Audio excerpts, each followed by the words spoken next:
Hi, Yasmin, and hello everybody on three coasts, I guess. Apologies to anybody on the West Coast joining us for making this so unseasonably early. But we figured we'd shake things up a bit, particularly with the Strata London Conference coming up in the near future, and run this conference a little earlier in the day so folks from the UK and Europe could join us. Although that is certainly, we certainly have an international group of speakers today.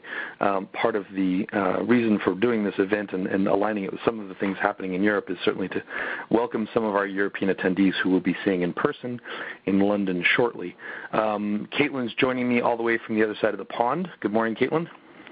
Good morning. And we have a great lineup today. We try and run these conferences about once a quarter. This will be the first one, the last one before we take a little summer hiatus. And the goal of today's conference is to look at data in motion. What does that mean, you ask? Well, we tried to find interesting examples of people who are using data to improve the way we move, collect information about moving things around, and other applications from train systems and commuting to data in flight with aerospace companies to things like Twitter and people checking in.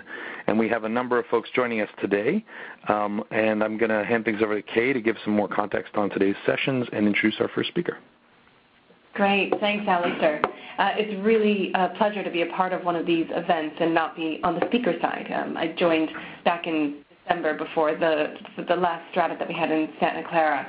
And it's an honor to be the external co-chair for the event that we're bringing to London. We wanted, when Alice and I were talking about the theme for this event, we weren't intentionally trying to tie it to the Olympics, though everyone here in London, it's hard to avoid that that's going to be taking over our lives for the next few weeks. But we wanted this to reflect some of the proposals and some of the submissions that we had for the upcoming Strata conference in London, which kicks off October 1st and 2nd. We had some incredible submissions that looked at some interesting applications of big data and how people were analyzing it, as Alistair alluded to originally here. So kind of smattering in here as well, mixed with some other external speakers, we've got a good mix of some of the presenters that you'll be able to see at the London event in October. They'll be giving a little bit of a sneak peek to their presentation.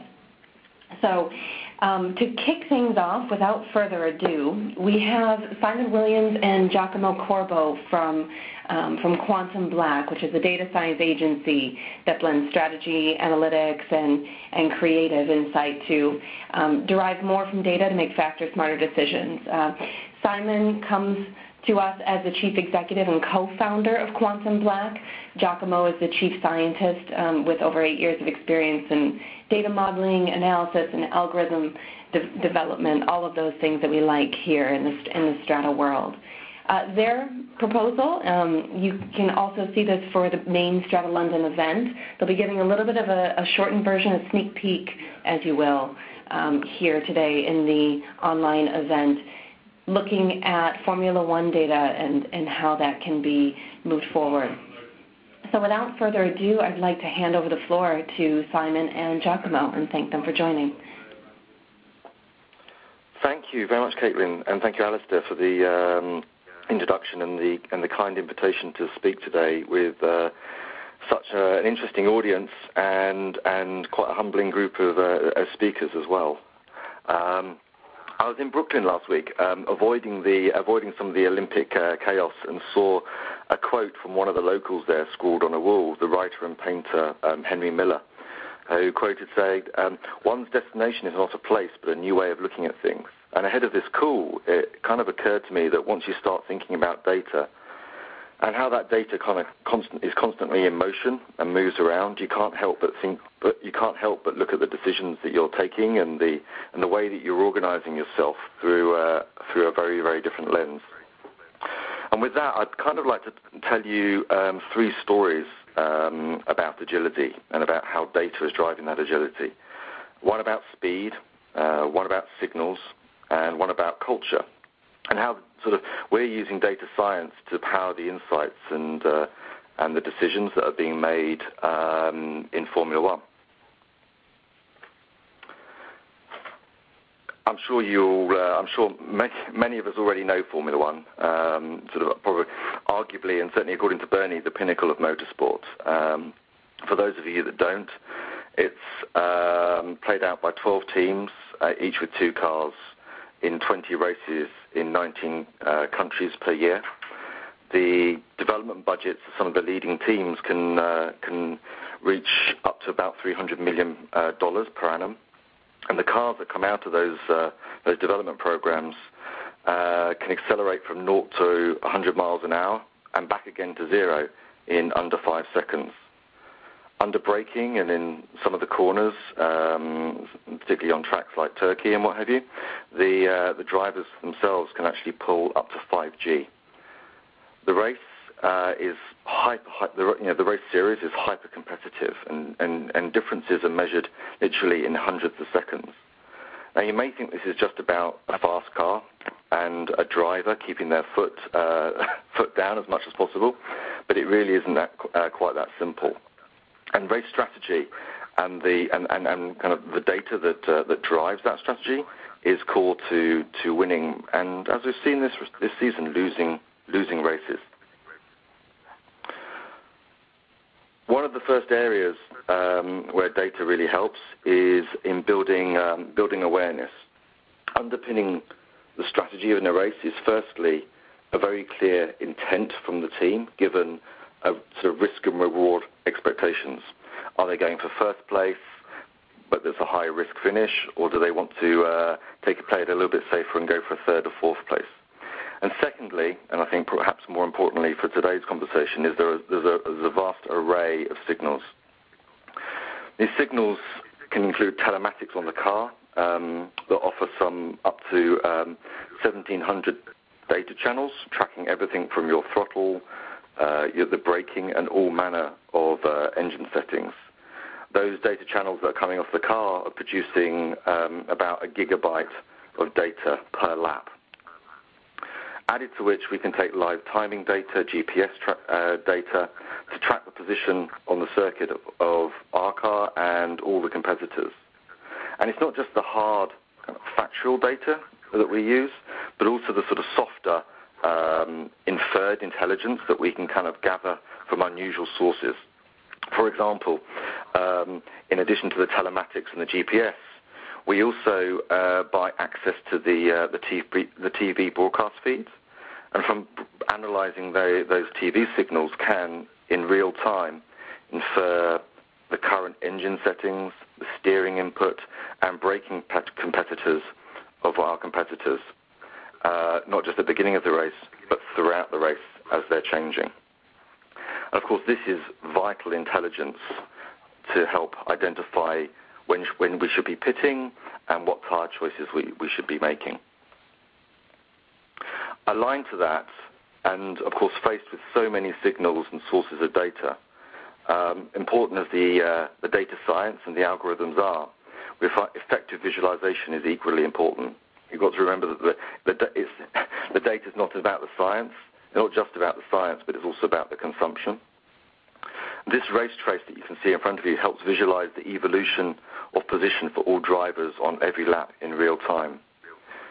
We gather intelligence such as tire choice, pit stops, lap times, and that provides very fast feedback loops to help us recalibrate our strategic scenarios. And from that, we can infer velocity trends and spot upcoming crunch points in the race and shifts in our competitor strategies, and look to how best to deal with them. The next area, which I'm sure is of interest to a sort of a community of data scientists, is one of prediction. So, of course, we're not just capturing large amounts of data and visualizing it as it plays out over real time. The real trick is also to be able to forecast what competitors are going to be doing with their pit strategies and the impact of those decisions upon the race position.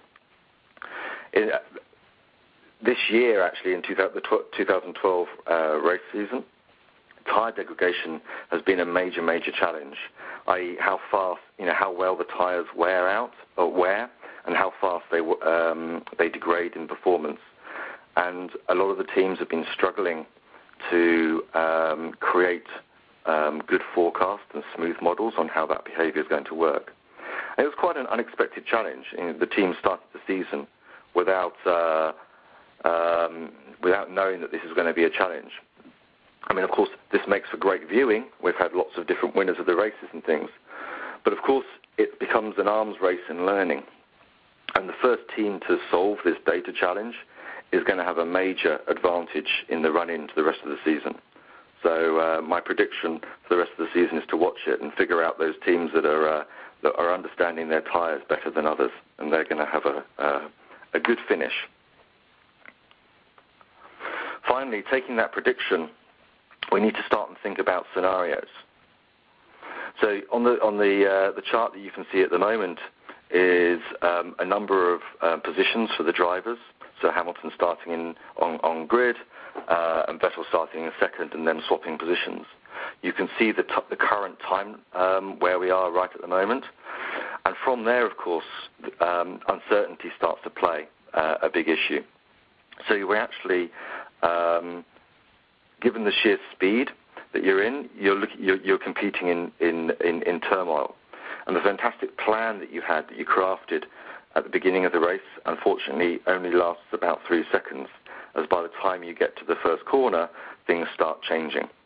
So we can see here the sort of certainty of what's happened historically, and from that moment in time, from the second or the lap that we're on, a whole range of possible scenarios and possible strategic options that we can take, and how they play out throughout the rest of the race, given various pit stops, weather, competitive actions. So the data that's underpinning this and the associated forecast of pace, position, gaps is driving constant what-ifs to recalibrate the options for each team in real time as the race unfolds. I mentioned earlier about the 1,700 data feeds that we have. If we take those telematics plus the GPS and the live timing data, all of those feeds are processed and analyzed within 2 seconds. And then the forecasting to predict pit stops and figure out the strategic options takes another 2 seconds. So as you can really see, we're taking large amounts of data and that's moving around very quickly and processing it. And what we've found is, of course, it's not how good your game plan is at the beginning of the race, but it's actually the teams that can source, understand data, respond faster and better to those changing conditions that ultimately win.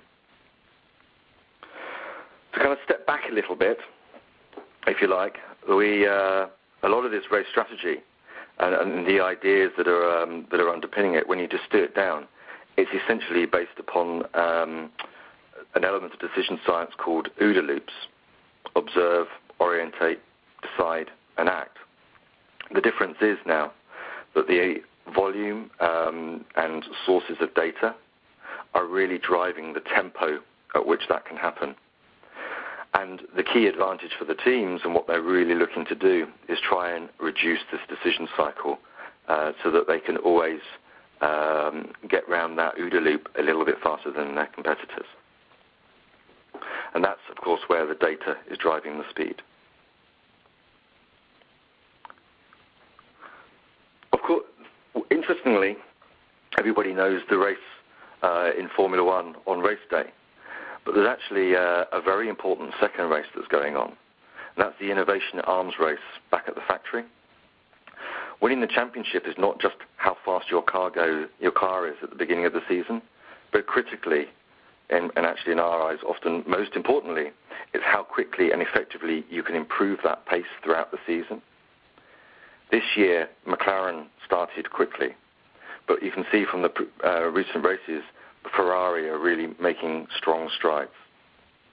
And teams are really starting to invest in using data, not just to power the decision-making and their understanding on race day, but also to power their decision-making back at the factory, and allow themselves to respond faster and better to the data and actually become much more agile organizations. A Formula One team is used to failure. They'll typically run in the region of about 3,000 projects per year. And out of those 3,000 projects, actually they only have a success rate of about 3%. So to deal with that, they really have to run a portfolio, and that portfolio is one of brute force. So they run many, many projects in parallel when developing parts of the car. So, for instance, if we take the front wing of a car, a team will run 10 parallel development projects for that front wing at the same time. And that process of developing the front wing, from the engineer having a bright idea, putting it into CAD, putting it into CFD, building a part, and actually putting that part on the car and testing it in the wind tunnel, typically takes in the region of about 16 weeks, which actually sounds really fast for product design and development. But when you think that actually represents about 30% of the season, you can see that it's a real issue. Added to which, of course, if you're running 10 project teams and running those projects through wind tunnels 10 times, it becomes very, very expensive. Our approach, as an example of the data science and using data in motion, we've taken the communications data from across various race teams, and using hybrid econometric and machine learning methods, we can identify patterns in that traffic. Now, when you think that an aero department, a typical aero department in a Formula One team generates nearly 10 terabytes of data per month, you can start and see that this is really a big data, a data science, and a visualization challenge. Now, from that data and those unusual sources, again, we're taking sort of very commonly available pieces of information, communications data, so email, calendaring, sharing of project data, sharing of CAD models. And from those, well, you can actually sort of start and draw out three really quite major insights. Firstly, you can identify what are the performance drivers and what are the characteristics of performance inside your team. So what are the characteristics of your engineers? Who are the rock stars? Where are the bottlenecks? And why are they the bottlenecks? Secondly, and perhaps most excitingly for the teams, you can actually start and use that traffic analysis to predict project performance. So rather than taking 10 projects, each taking 16 weeks, using this data and the science underpinning it, we can now tell teams at week 8 which of those 10 projects are most likely to be successful and which of those you should probably exit at an earlier date. Finally, the third piece is one of optimal design. If you like, the identifying the performance drivers and tracking the early warning of projects is really monitoring the output of communications data. If you flip that model the other way around, you can actually start and learn and infer what the optimal organization design is to meet specific goals. So who should be in my team? What is the makeup and balance of the engineers in terms of their disciplines, in terms of their experience, and indeed, even where should they be sat inside the organization? From using that method at one of the Formula One teams, we saw an improved performance of about 20% in their R&D activity, which was actually enough to move them from middle of the grid to actually challenging for podium positions this season. The third story, away from using sort of the speed and the unusual signals to derive new intelligence, is really one of culture. And what we found is that the thinking that is now spreading from using the data for speed on race day and using tapping into latent signals for understanding how your organization works is really becoming a central part of the culture and the leadership thinking within the race teams. Midsummer, i.e. about now, teams are really starting to think hard about what their 2013 car looks like, and whether they should be investing in their 2013 car or whether they should continue to develop their 2012 car. Now, interestingly, one of the teams has taken a data architecture first approach to this. So before even turning on a CAD tool or thinking through how, turning on a CAD tool or designing any part of the car, they're actually thinking through how their team is going to use data across everything they do. So how their car will be designed, using data to enable better experimentation and faster feedback loops. How their organization is structured. So looking to build in flexibility and agility to drive a much more agile performance. And actually, of course, how it will be raced. What's the next generation of race strategy? Not just the predictive software that happens on the day, but actually, can you extend that into the whole organization?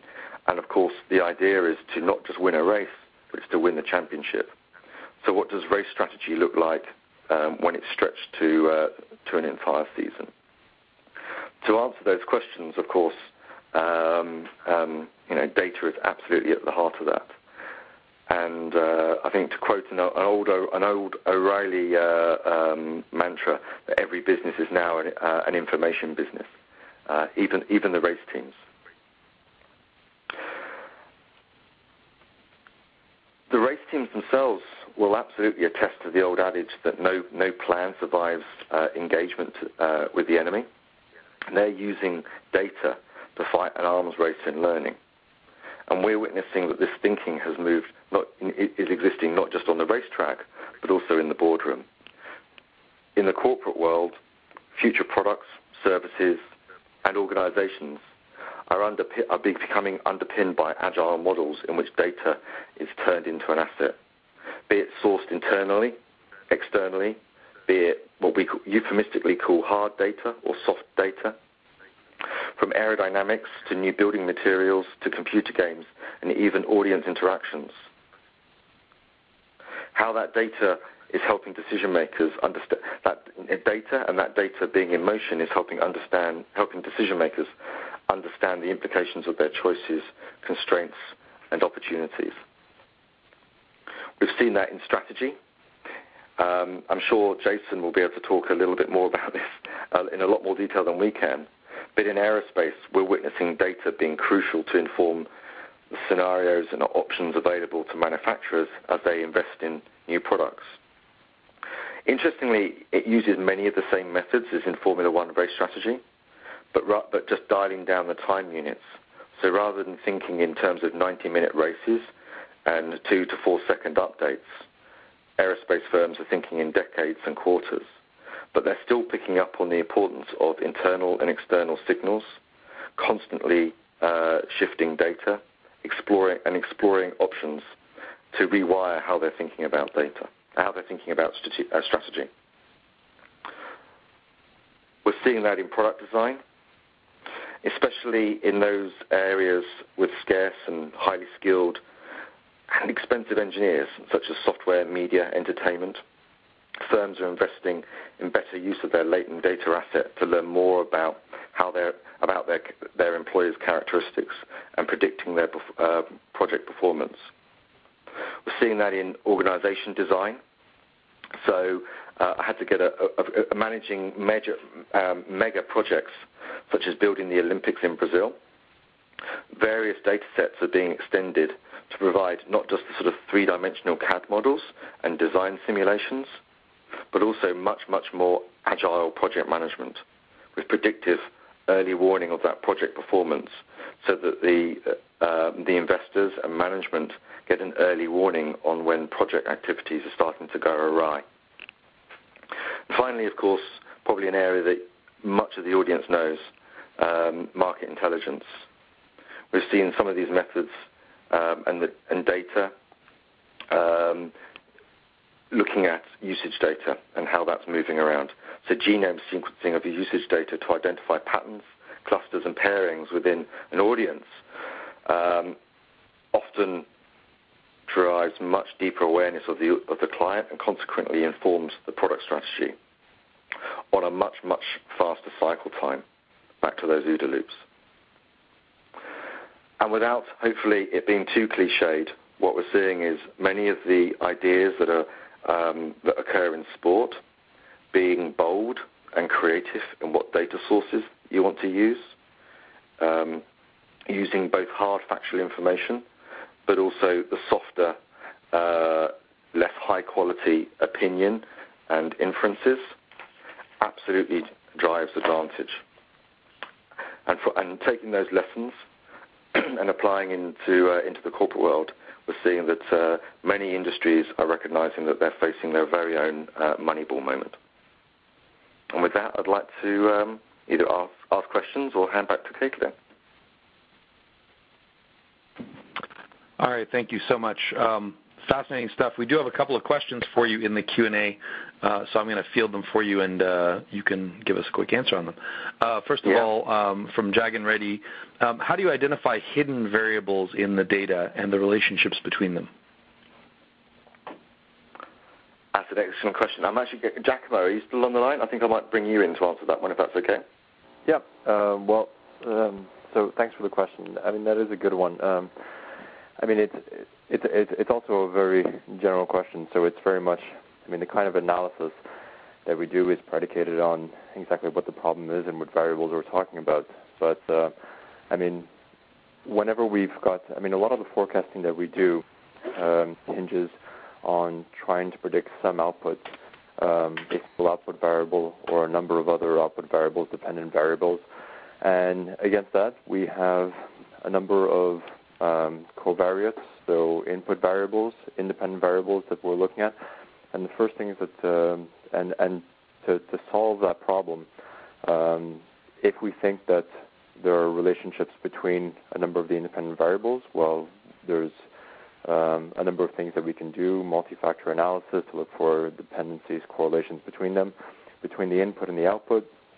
We can look to see if we can construct a model that forecasts well with some horizon.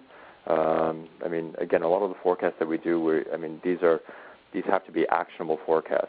So to go back to Simon's R&D example, if we can forecast what the success or failure of a given project is going to be tomorrow, that's not terribly actionable. If we can forecast it some 2 weeks out or 4 weeks out, then that's something that can help inform resource allocation and whether or not to kill or to invest further in the project. And so to go back to the original question, I mean, we can look at things like latent factor analysis. We can look at like hidden Markov models. I mean, all the time you're trying to solve the problem of, is there a proxy, is there some kind of hidden variable or mixture of hidden variables between them? But it's worth really adding that, I mean, a lot of what we do is we want to be able to predict the future. And we have a set of data that's helpful to solve that problem. But it may not be a complete data set. We're not trying to explain the world. We're not trying to come up with a structural model. So we're not trying to explain in what measure is this input variable driving the output variable. So it's not really a physics exercise.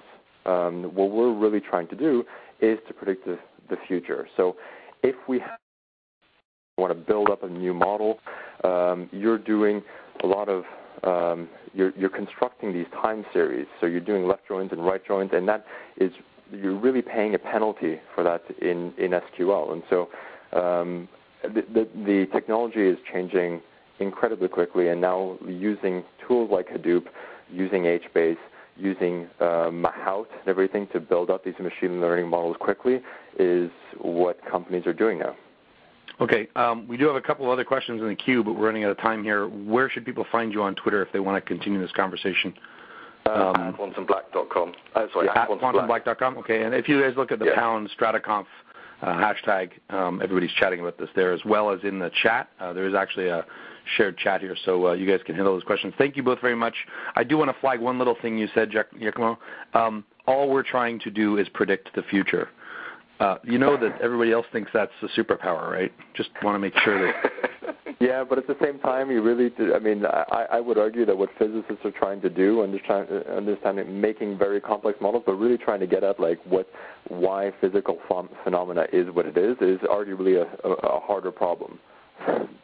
All right. I'm glad you've got such great perspective on your work. Thank you so much for joining us, and I will tell you that without talking out of school too much, I got a mail from Caitlin who has said she's literally doing a little happy dance that you guys are going to be doing this presentation again in more detail in London.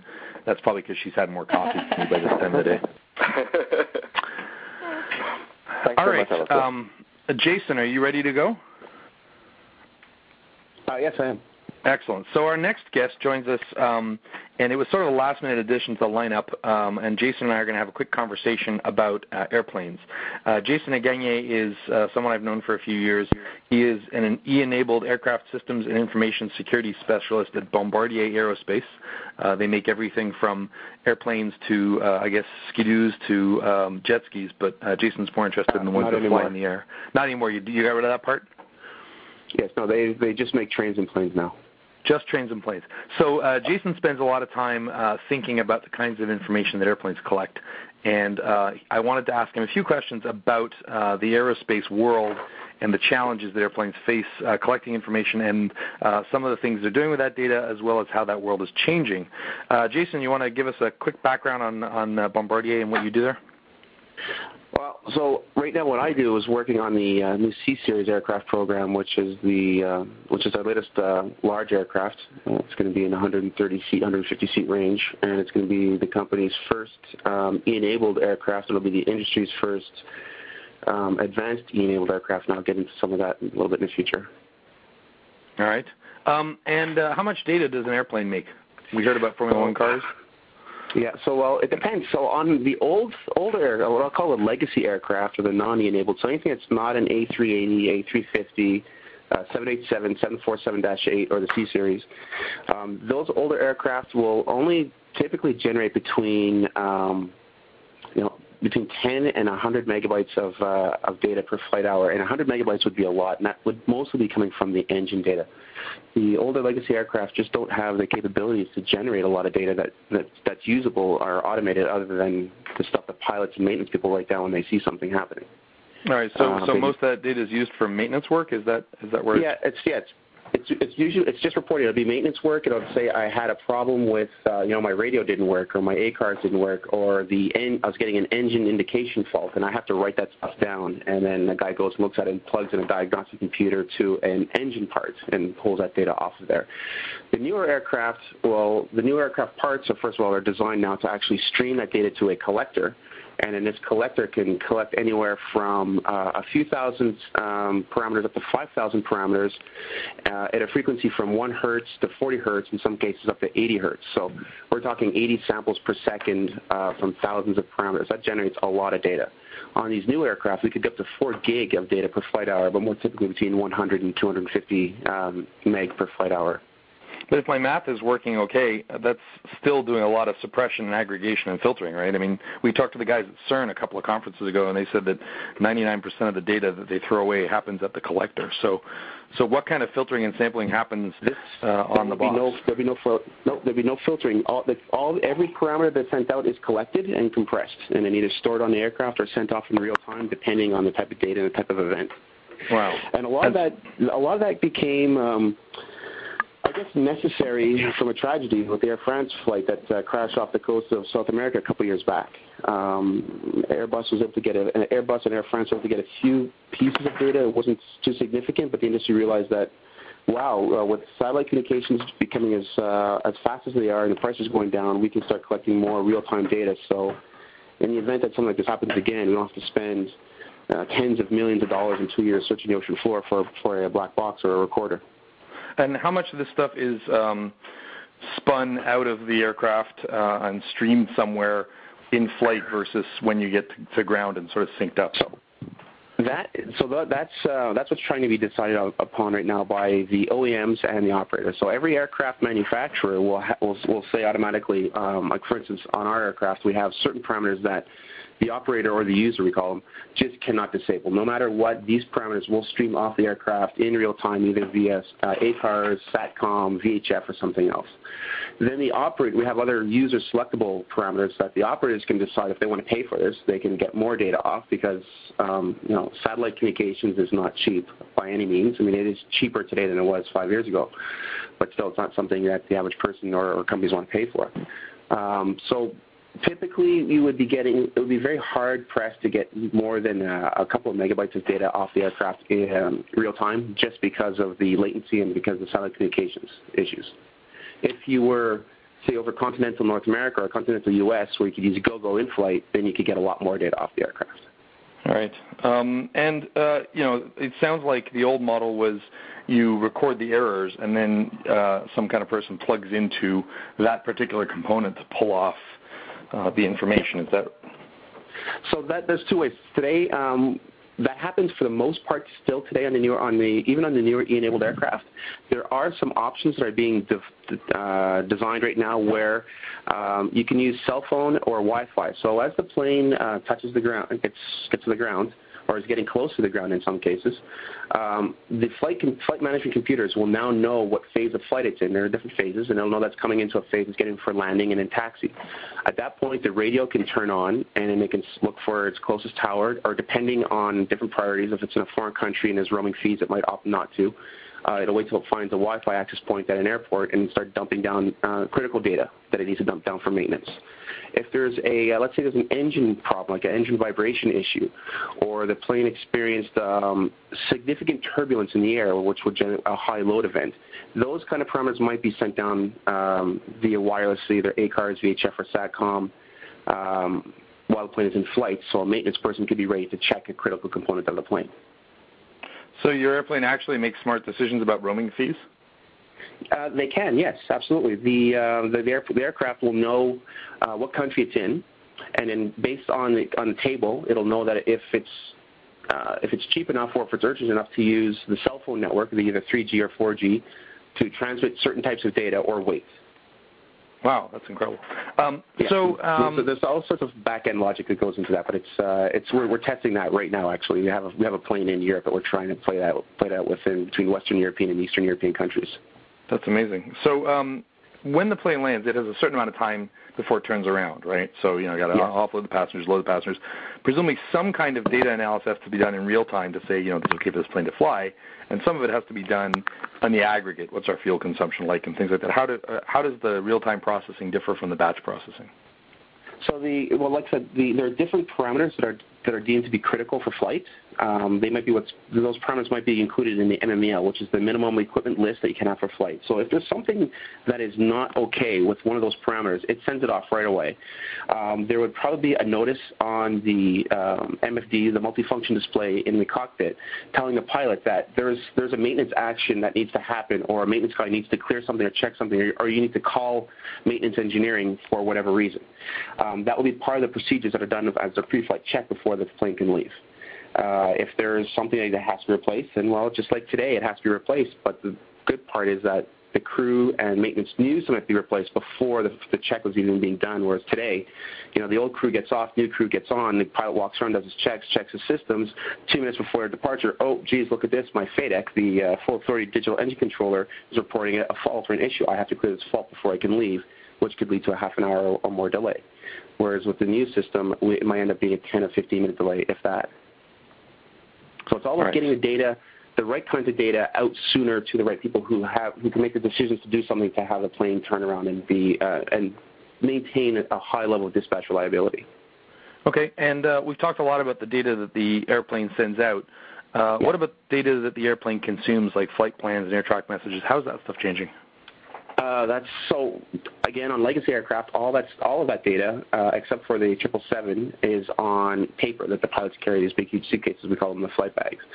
On the new airplanes, that's all going electronic onto the aircraft. So you'll have airport moving maps. So for every new airport I'm going into, I will have a display showing what my airport configuration is, including the latest runway configuration changes, if they're doing any kind of work on the taxiways, if there's a particular terminal that's closed down, I don't have to worry to make sure that the pilot has the right maps or the right data, right forms in his flight bag.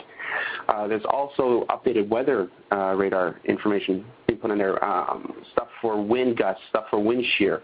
All those kind of all that type of data that used to be done on paper is now being sent directly to the aircraft, and sometimes it's even being sent to the aircraft while it's in flight. One of the new things that are being worked on is something called NextGen in the U.S. and Canada, and Phasar in Europe, which is the new air traffic control management system. These new airplanes will be able to talk to each other in the air and will be able to choose more efficient and more fuel-efficient flight paths and flight plans. So if there's let's say there's a plane that has an emergency, let's say a 380 has an emergency and has to scoot ahead of 4 other airplanes. Today it takes probably 5 or 6 different air traffic controllers to make that change. In the future, the planes would actually be able to make that change on their own. One pilot would just push a button saying, I'm declaring pan emergency. That would be sent out to the planes in front and behind him. They would clear out of the way and then clear a new path for a faster approach instead of the stepped approach that they do now. Listening to you talk about this stuff sounds like a thriller, like pan emergency and stuff. It sounds like there's a lot of institutionalized sort of jargon knowledge from the industry, words and terms that are very, very specific to this field because of the decades and decades of experience here. How much does that get in the way of applying other technologies to this problem, or applying this problem to other technologies? It actually, I wouldn't say it gets in the way, but having to the air traffic industry is probably one of the most regulated and regimented industries you'll ever come across that the public has any exposure to. So when you have these rules that have been, like you said, decades, these rules and regulations are decades old, trying to get them changed for new technology is just not going to happen. Trying to adapt new technology to existing rules and regulations is also very challenging at best.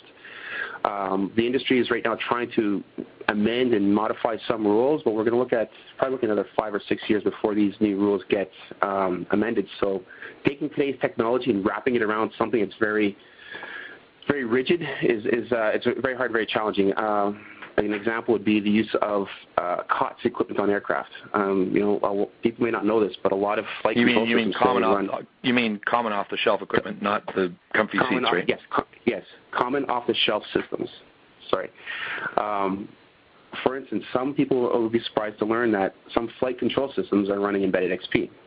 This is the first of embedded XP. It's been tested very stringently, so you can't do anything to it. And it's been people say thrown hackers at it, whatever else. But still, it took years just to get a COTS system permitted for use in an aircraft.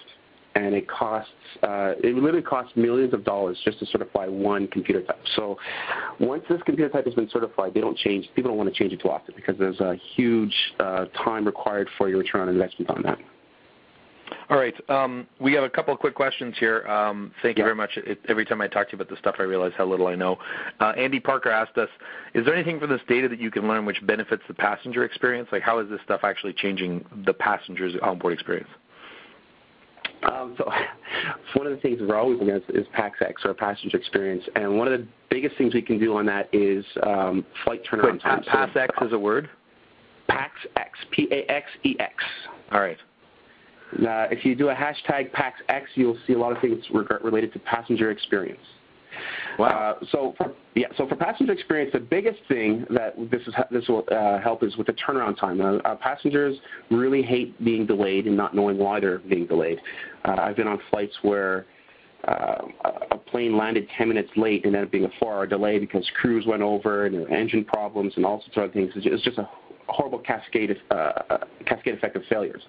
So this would help eliminate or reduce that cascade effect. For instance, if a plane was in the air and we knew that there was a digital engine controller problem in the air, the plane could land and they would have one of two things. They would either have a new engine controller ready or they would have a new plane ready. So that way that plane would be taken out of service. And you wouldn't have to wait until the new crew came on to do their test to find out that, hey, this digital engine controller is no good and we have to wait another hour for a new one. That would be the main thing for that. The other area might be dealing with some weather-related issues, but we're already seeing those changes with new weather radar upgrades as well. The main would be quicker turnaround times and fewer delays. All right, last question for you then from Alistair Allen. Any comments on the onboard security and the separation of flight-critical SCADA systems from other passenger-facing IT? They go over the same physical cables, so is the security mostly software or stuff? No, they don't. So this is they don't go over the same cable. The networks on the aircraft are completely separated and isolated. There are no interconnects between the two networks, and there should never be interconnects. There are new standards being developed that I'm working on to help define this for the industry. They're the ED-200 series of documents, if anybody wants to look those up, under EuroCAE. In the industry, want to make sure that passenger equipment, or what we call cabin world, never ever crosses over into the cockpit world. Now, there are issues of sometimes corporate environments talking to the airplane. For instance, FedEx reviews their airplanes as hostile environments, and that does not allow their airplane networks to connect to the FedEx corporate network. And those get addressed on a airplane platform by airplane platform basis or operator by operator basis. But in short, no, we don't like to have the two networks talk to each other. All right, good. Well, since you're the security guy, I assume you know a lot about that separation, but we're fresh out of time. This is fascinating stuff, and thank you very much for joining us on such short notice to give us a look at the inside of air travel online. It's a fascinating topic. I'm going to hand things back over to Caitlin. Thanks again, Jason. And by the way, if anybody wants to ask Jason questions, it's Jagagnier, Jaganier on Twitter, and you can see that hashtag. Did that right, Jason? It's Jagagnier. Sorry, Jagagnier. Thank you very much, Jason. Great, thanks so much. As someone that flies quite a bit, that makes me feel a little bit better that things are moving forward, I will say. It's my pleasure to introduce our next speaker on the OLC for today. He will be keynoting the Strata Conference in London in October, and we're thrilled to have him join us there. His name is John Graham-Cumming. He is a British programmer, probably best known, or at least this is how I came to know him, for leading a successful petition for the British government to get them to apologize for the persecution of Alan Turing. John Graham-Cumming also, he comes from a company called Cloudflare and has written many things, most notably the Geek Atlas. He also has had columns and articles in the Times, the Guardian, the Sunday Times, San Francisco Chronicle, and his list of accolades goes on beyond that.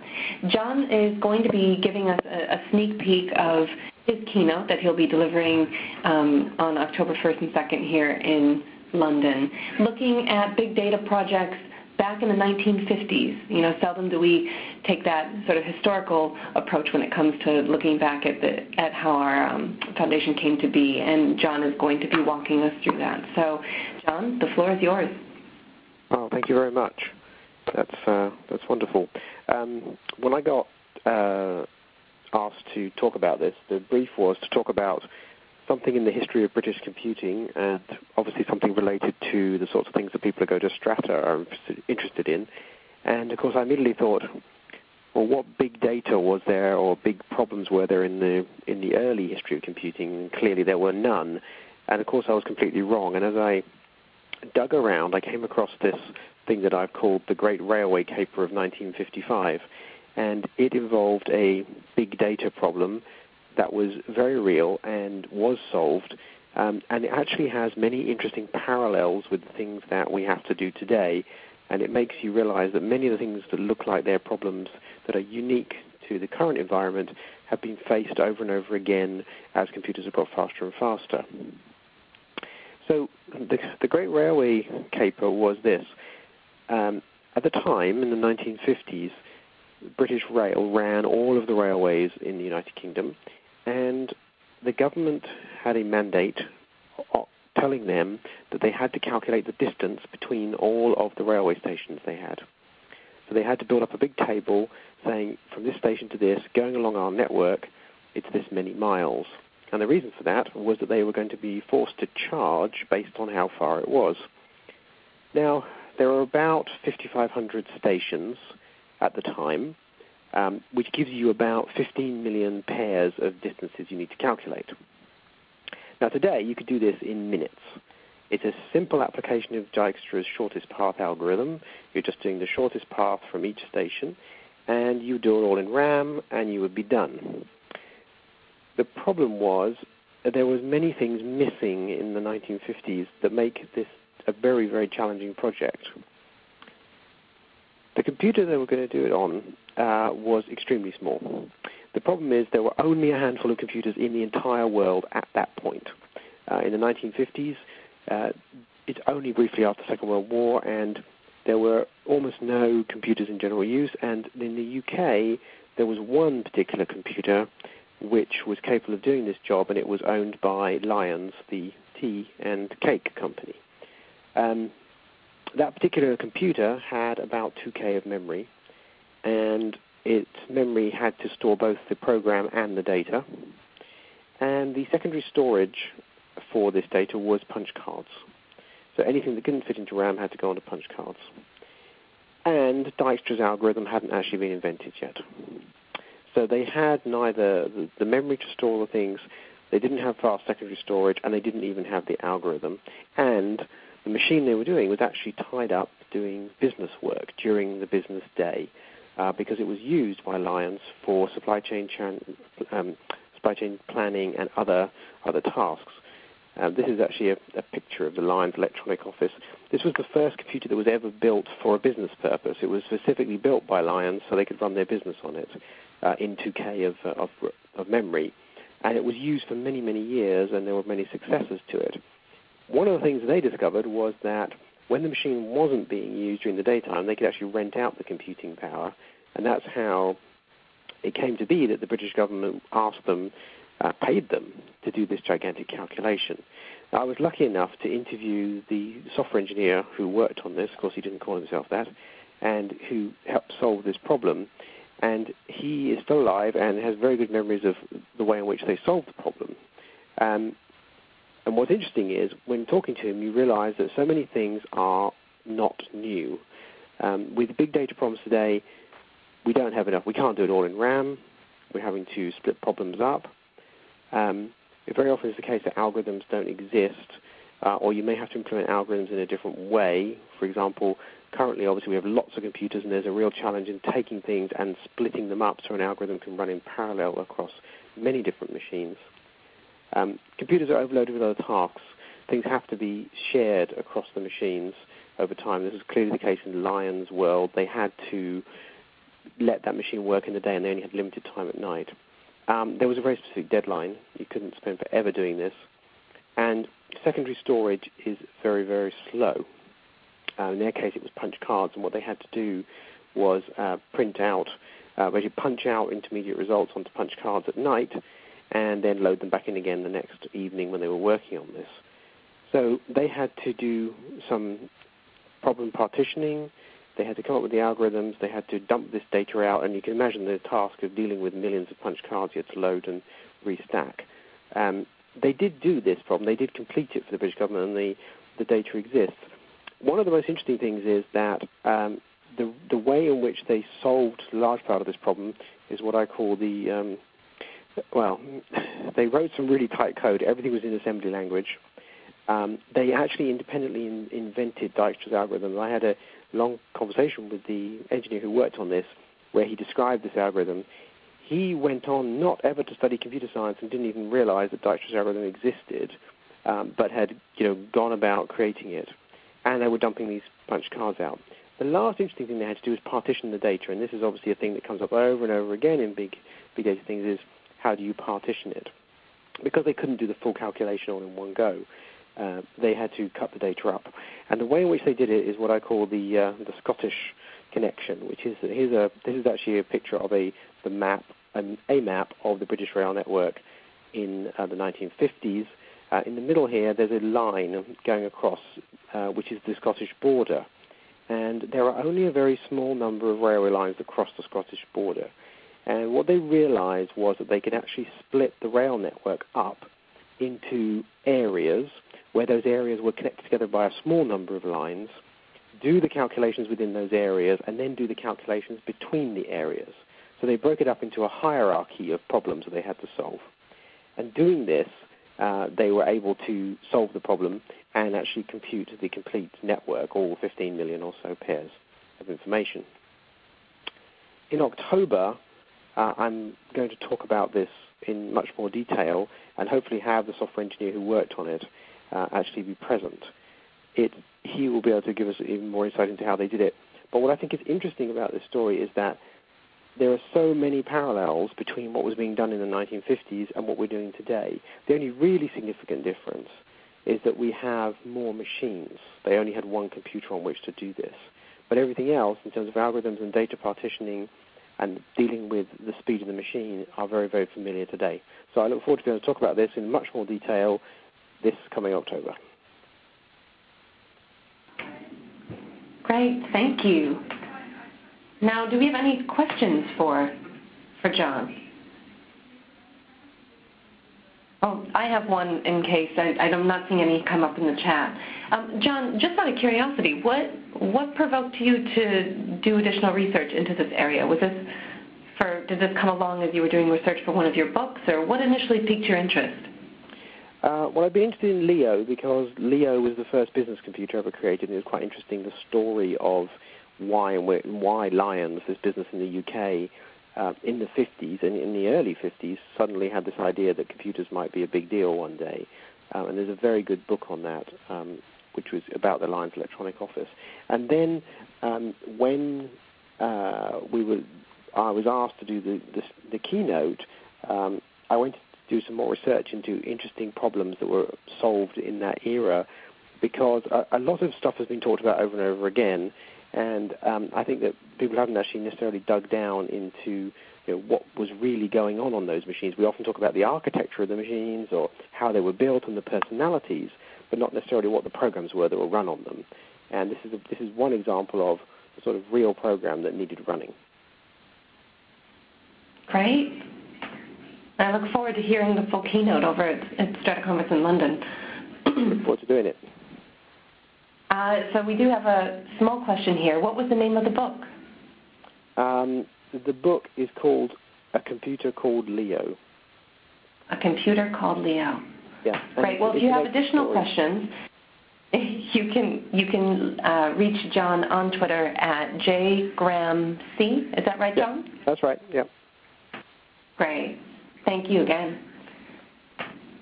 So now moving straight on, we have an interview with Rafi Krikorian from Twitter. Rafi is the head of, I believe, platform services at Twitter, and works to do quite a bit when it comes to the geolocation aspect of things, which is why it's really especially pertinent to today's conversation.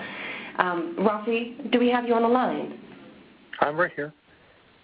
So I was wondering if you could just give a bit of an intro as to not only your work at Twitter, but also how it ties into today's theme of data in motion. Yeah, of course. So like you mentioned, I'm the director of a group that we call Platform Services at Twitter. And we deal with all the core nouns of Twitter. So those are traditionally the user, the tweets, and the timeline. But in the last few years, we've been adding other nouns to Twitter, and we really strongly feel that place is one of the top-level nouns in the Twitter ecosystem.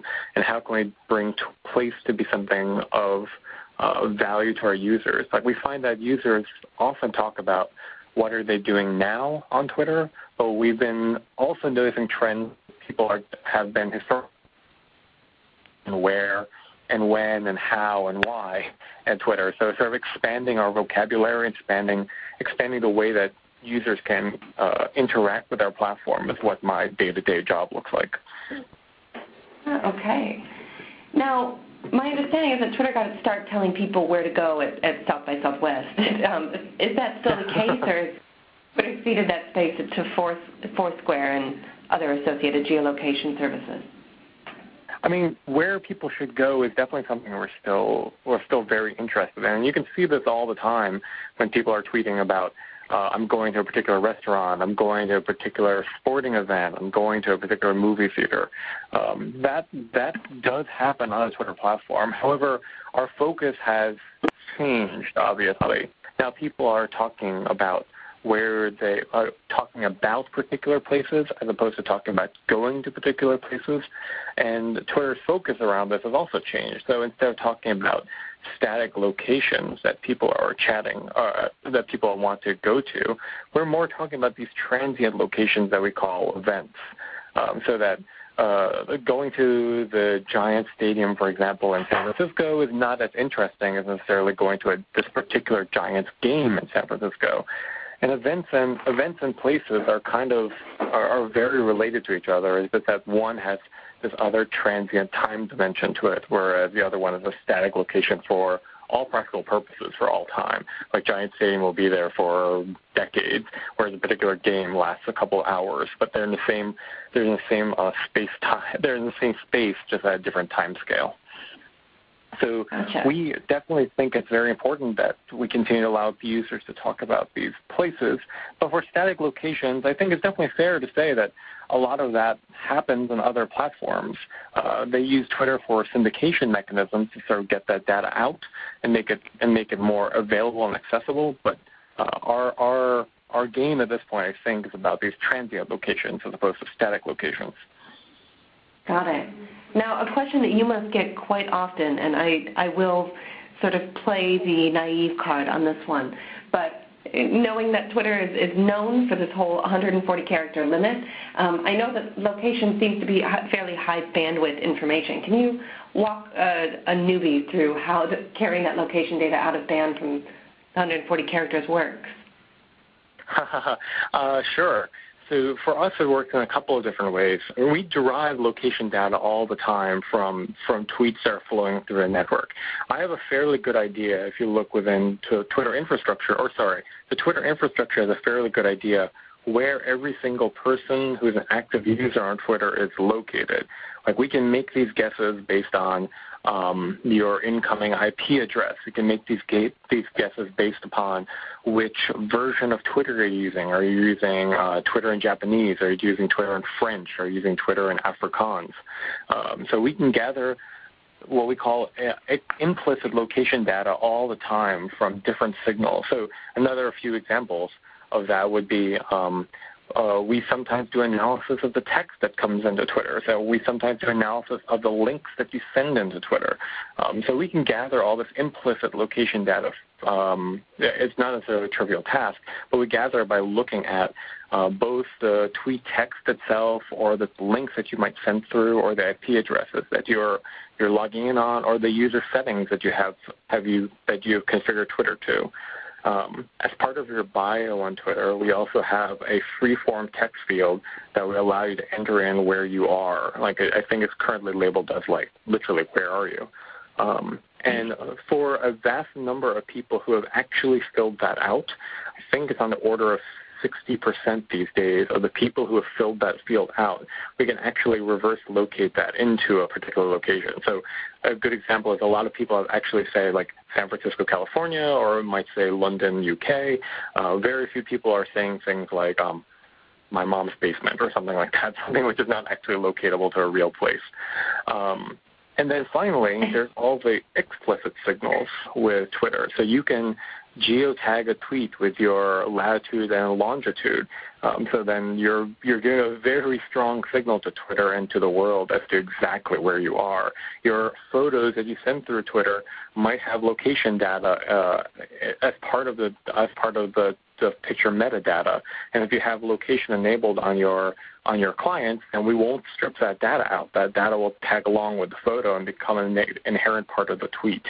If you tweet a Foursquare link, then we will scrape the Foursquare site and try to get that data back from Foursquare as to where you are. Path links the same, and stuff like that. So people are entering data in through a multitude of different ways into the Twitter platform, whether they explicitly are doing it or implicitly doing it, and we sort of use that to create user location models for all Twitter active users. Interesting. That actually segues into a question that was just posted into the chat, wondering what ratio of Twitter's location data comes from mobile devices versus desktop computer data. I don't know if you could speak to that or some of those challenges. Yeah, well, 100%. So the the majority of Twitter active users these days the majority of the Twitter activity these days occurs on the mobile phone. Like the mobile phone has surpassed the desktop as the place for Twitter interactions. So we can get a significant amount of location data from you so that we can better target discovery information. So the Discovery tab takes into account where you are or where you've historically been to compute what stories might be interesting to you. Your trending topics do the exact same thing. So whenever a user logs in from their mobile device, we have a general idea of where they're coming from, either based on historical trends or from other signals that your phone is sending us. And then we try to use that to generate these interesting topics for you to see about what's happening around you, not just what's happening at this time. Interesting. Now, Rafi, does that have any implications on privacy policies?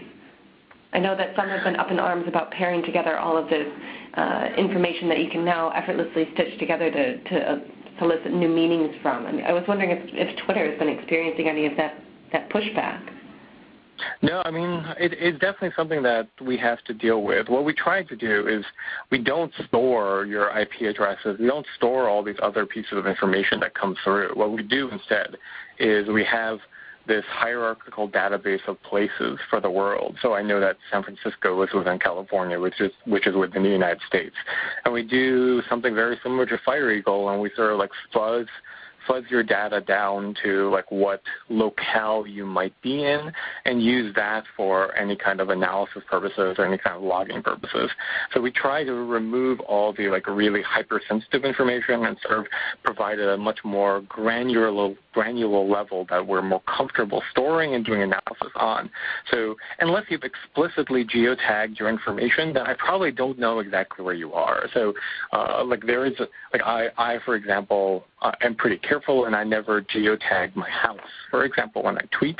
However, the Twitter system has a pretty good idea that I live in the Bay Area of San Francisco, but it has no good idea exactly where I am, and we're kind of comfortable with that level.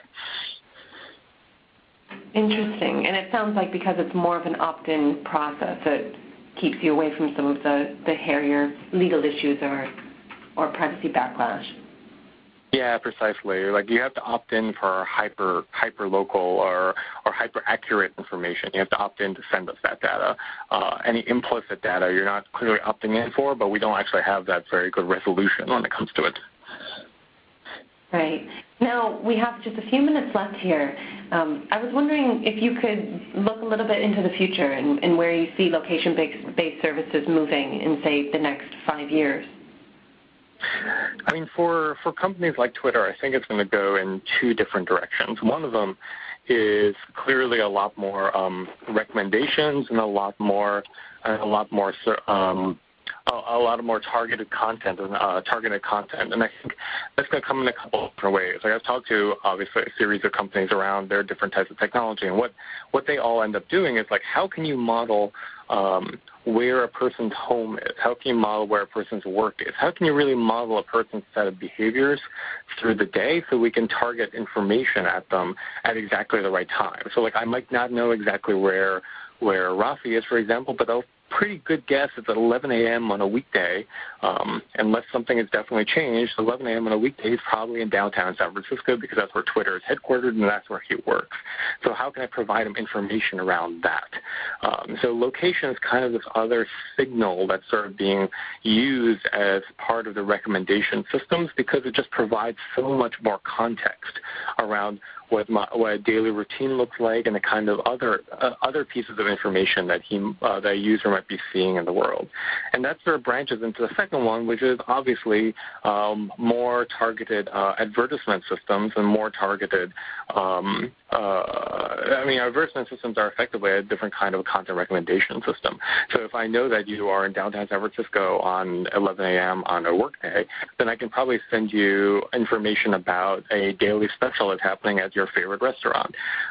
So again, I've talked to a lot of people who are doing sort of the implicit check-in work of instead of having a user explicitly say that I'm going to Starbucks, that if they're in a neighborhood of Starbucks and their location has slowed down and it's around 8 o'clock in the morning on a weekday, then there's a pretty good chance that they're attending a Starbucks or looking in that area. And how do you sort of figure that out and use that to sort of understand what the user might be interested in, what the user might be doing? So I think this whole idea of predicting what a user's routine is, using that to understand the other type of people he or she might be similar to and are interested in, and understanding where in the world that might be as it maps to different places, different locations, or different opportunities.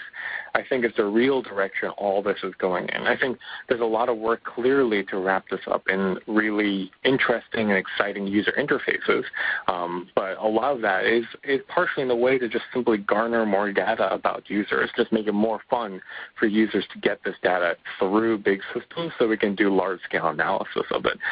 This has been shown in a lot of work around analyzing cell phone mobility through different cities, understanding how, like, where the biggest traffic is on a Friday night versus on a Saturday morning, to understand where the hot brunch places are versus the hot dance clubs are. So I think getting all this user data as a way to understand what the crowd is up to and understand what the individual is up to, I think, is where we're kind of all going. Perfect. Well, Rafi, we're out of time, but I wanted to thank you again for joining us. And Rafi, we can find you on Twitter. Is it just Rafi, R-A-F-F-I? Yes, that's it. Perfect. Thanks again for joining us. And with that, I want to hand it back to my co-chair, Alistair Kroll. All right, thanks, Kay. We're getting close to the end of today's session. My brain is getting pretty full, too. We're going to wind things up with Neil Lathia. Neil is a research associate at the University of Cambridge, and he's been spending a lot of time looking at how people move around, specifically on public transport systems, because he has access to data from London's Oyster Card, which is the system that people use to pay for travel on the London Underground. So he's busy minding the gap in the data. Sorry, it's early enough for bad puns over here on the East Coast. And Neil, we're looking forward to hearing about the future of cities' public transport.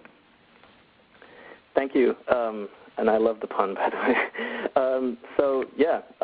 You correctly said I have been working on projects recently with the Transport for London, but just probably to give a little bit of background as to why this is a kind of big data type of problem in the first place. There's figures nowadays that show that around about 90% of the UK population lives in cities, and if you think globally, there has been this huge move of people into cities. So already the last time I checked, there was figures stating that over half the world's population lives in cities, and that is due to rise within the coming years. So, of course, that means that increasingly people are going to be relying on public transport. Public transport is going to have a much bigger role in people's lives in order to build, say, sustainable and movable places where we can all get together.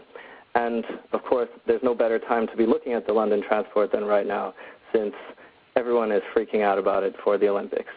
So, my research has been looking at cities and at public transport, but from a very particular perspective. And my background was always looking, I was doing research about online systems.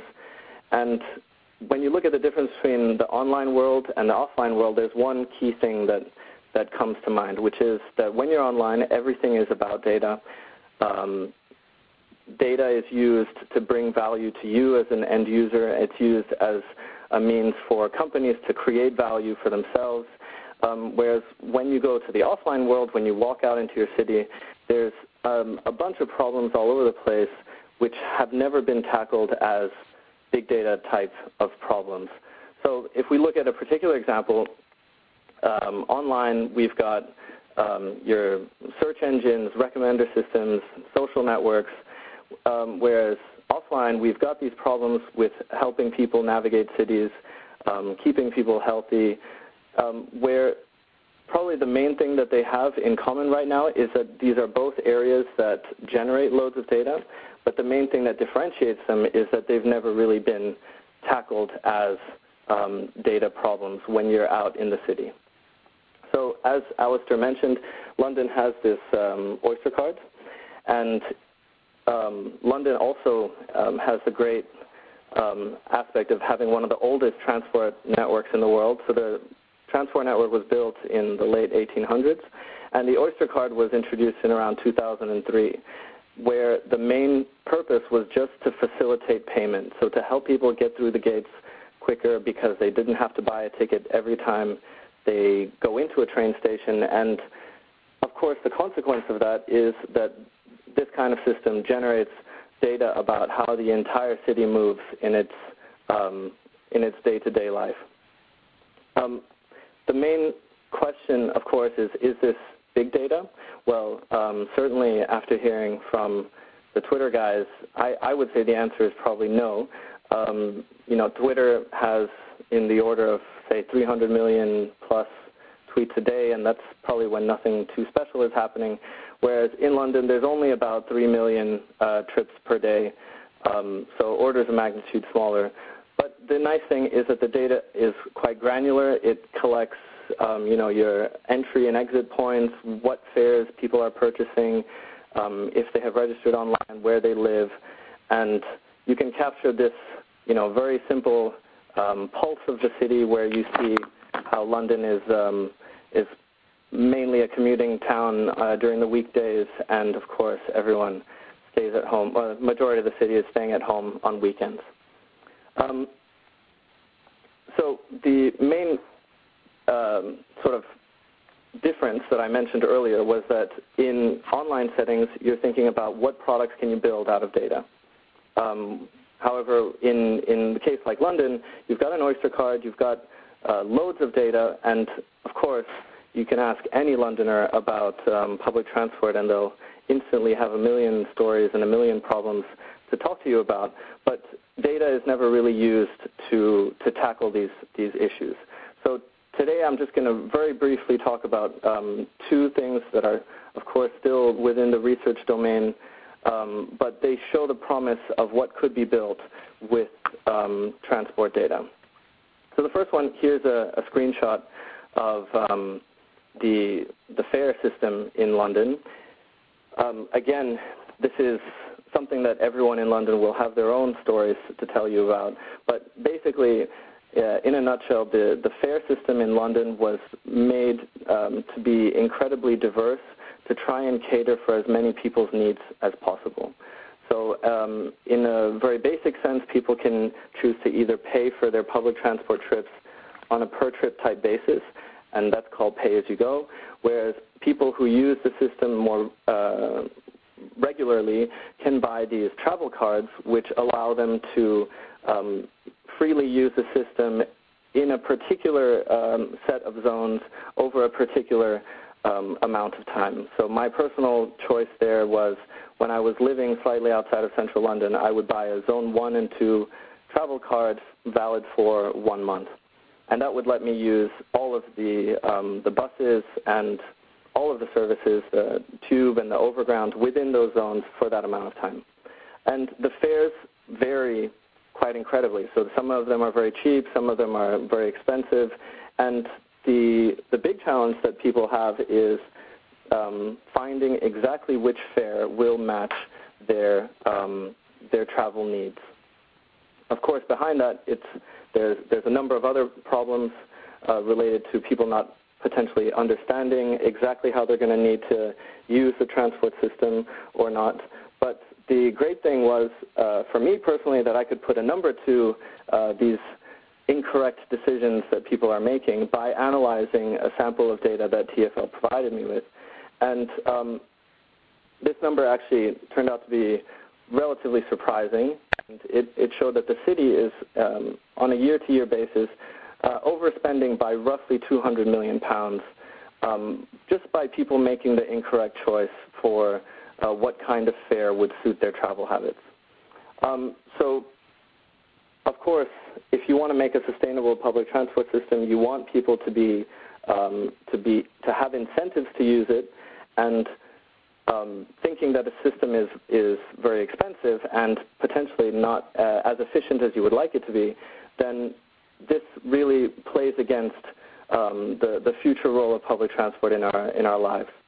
However, there I was with this figure, with all this data, and with experience having built, within my research, having built different recommender systems.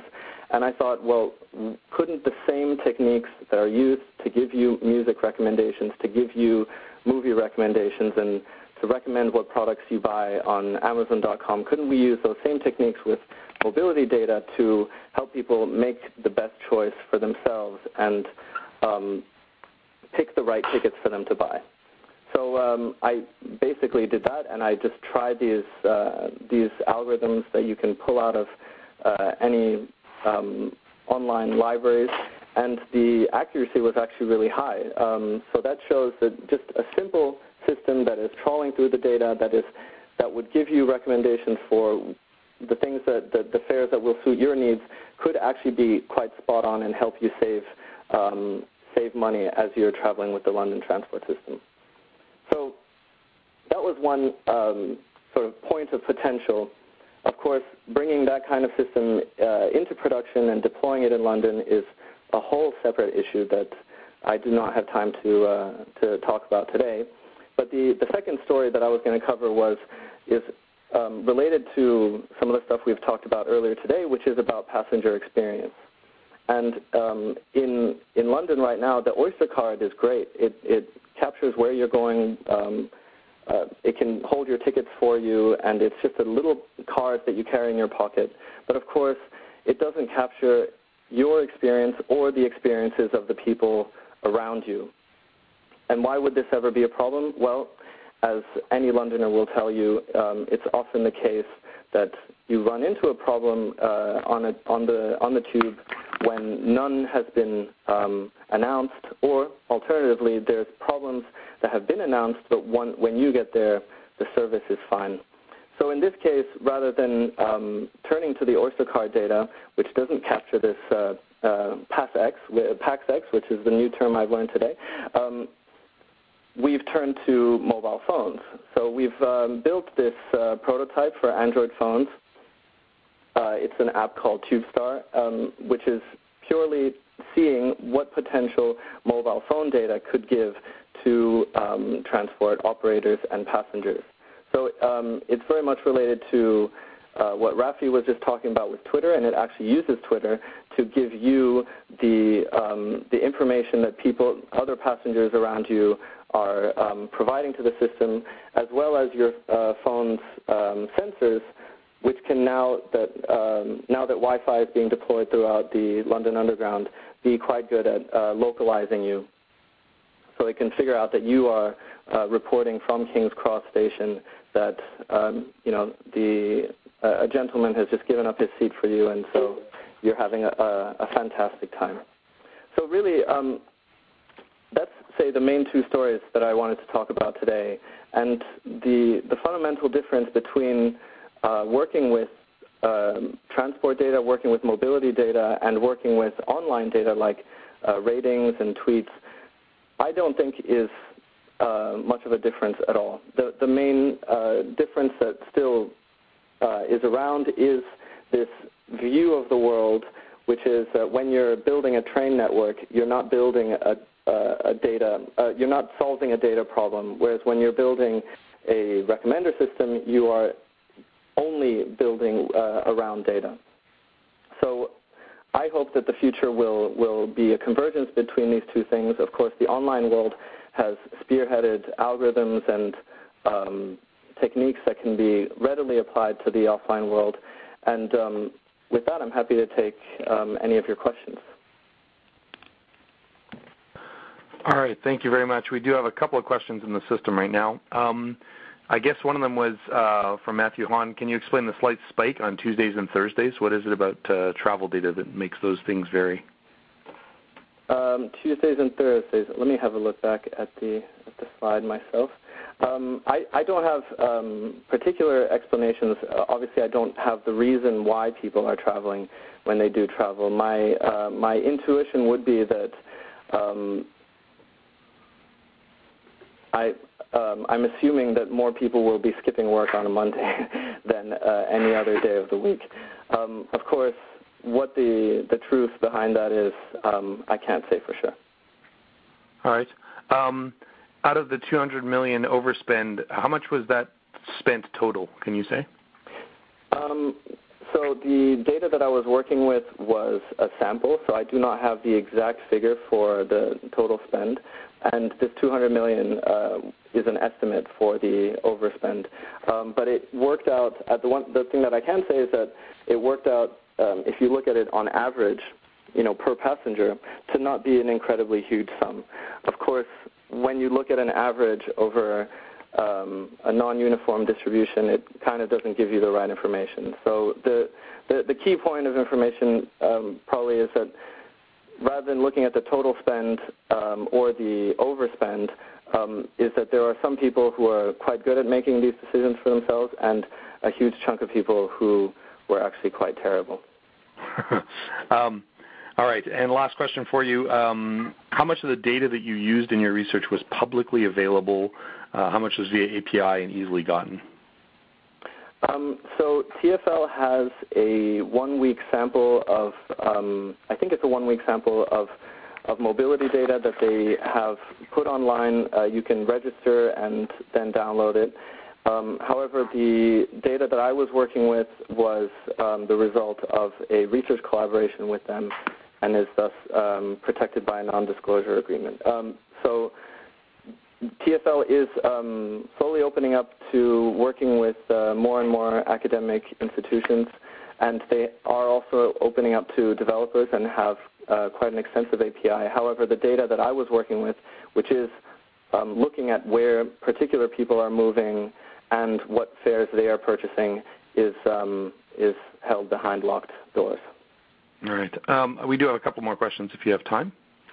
Sure, yeah. How was the percentage fare recommendation that was correct worked out? Can you tell us a little about the thinking that went behind that? Yeah, sure. I was going to put this into my presentation, but then I figured it was potentially too detailed, so I hoped maybe that this question would pop up. But of course, if I have a set of trips that a person has taken, then I can compute by, say, some kind of search method what the optimal fare for that set of trips would be. And the way I did that was actually by searching over a tree, say, where each branch represents a potential other decision that the person could have made. And then you can find the branch of that tree which has the cheapest fare and how much and which fare they should have picked for them for that set of trips. Of course, then I can use that same method to check whether the prediction that the algorithms are spitting out are indeed the cheapest fare for the trips that the person would take. All right, cool. And last one, did you look at Japanese public transport data to contrast it with the UK? No, actually, I don't have any access to Japanese data. I would love to, and whoever dropped that question in, if they do have some and would like to work with me, then please get in touch. All right, and the best way to get in touch with you is by Twitter? Twitter or email. I think on my last slide I have both of them up there. So, yes. Great. Okay. Thank you very much for taking the time for this, Neil, and thank you for saving people millions of pounds. Really appreciate you sharing some of that story with us. Couple of things to wrap up with Caitlin and I. First of all, as we mentioned earlier, there is a conference coming up in London. Caitlin, do you want to say a few words about that? Sure. This is the first time that Strata is going to be leaving the U.S., and it will be hitting London October 1st and 2nd here in London. You can find out more if you go to strataconf.com/London. It'll take you to that page.